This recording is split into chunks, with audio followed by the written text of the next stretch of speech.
Assalomu alaykum. Bu 5 qavatli bino Parkent tumanida Gulbog' mahallasida qurilayotgan bino.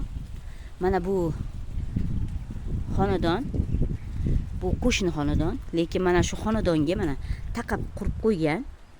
Biz murojaat qildik Parkent tumani uy qurilish boshqarmasiga va pojarnidan odam chaqirtirdik va arxitektorni chaqirtirganmiz. Ular kelib bu uy qurilishi noqonuniy qurilayotgani, hech qanaqa dokument hujjatsiz yerni sotmagan va imoratni qurgan. Biz 3 marta 4 marta bu balani ogohlantirganmiz. Uyimizga taqab fundament quymang, orasida vexot qolish kerak, yo'l qolish kerak, xavfsizlik yo'li deb gapirganimizda bu yigit bizaga yo'q, men o'zimni sotmagan yerimga quryaptim, birinchidan, ikkinchidan men o'sha paytda o'zim yo'limni topib ketaman degan gaplari gapirgan.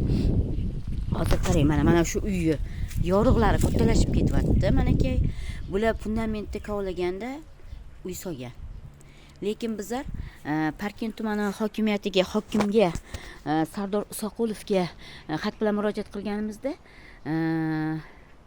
tekshirib chiqilsin degan qaror chiqarib berdi. Men Parkent tumani prokuraturasiga, Hayitmatov Jasur akaga xat bilan murojaat qilganimda 18-avgust sanasida murojaat xati tashladim. Ariza tashladim. 2 oy mobaynida ketidan yugurdim. Va nihoyat 20-oktyabr kuni menga javob xati chiqdi. Javob xati qoniqtirmadi meni, chunki bizlar ishlarimiz ko'rib chiqilgan. Agar xat qilmoqchi bo'lsangiz, marhamat qilib boshqa yuqorida turuvchi prokuraturalarga murojaat qilishingiz mumkin, agar bizlar xatimizdan qoniqmasangiz degan gaplarni gapirdi. Lekin biza bu xat bo'yicha avval yigit bilan gaplashganimizda men o'zim yo'limni topaman degan gapni yana qaytardi. Bu degani boshida sizlar uylari olaman deb turib uyni bitirib oldi. Manakay tomlarini ham ochib tashlagan. Mana 2-etajni qurayotganda mana shu tomlarni ajratib tashlagan. Tomlarimiz ham qiyin ahvolda, chunki bu yerda ertaga bitta qor yog'sa chak o'tib ketadi. Hech kim bilan hali maslahat qilmasdan turib indamay uyini qurdi. Bizdan ruxsat bersanglar mana shu uylarga taqab uyimni qursam degan gapni ham gapirmagan.